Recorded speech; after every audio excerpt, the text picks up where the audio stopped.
Hi guys, today I'm going to do a little review on a cleaning product that I use on my KTM. It's called Technikem. I'm not sponsored in any way, but the work that it does is pretty good.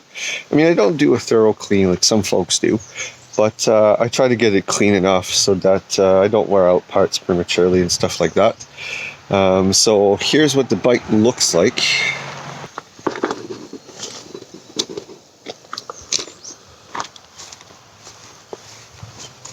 It's not too bad. I mean, it's been cleaned because when I traveled back home, it rained a bit, so it took out a lot of the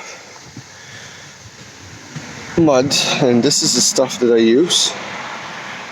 You dilute it, so I don't even scrub all that much.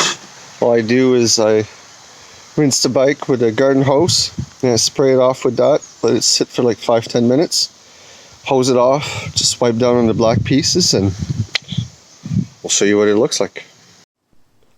Alright, we're done with the Technikem.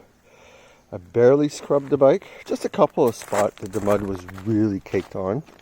But as you can see, look, just a little bit of that stuff. Look at that. It's not perfect by any means, but man is it ever better.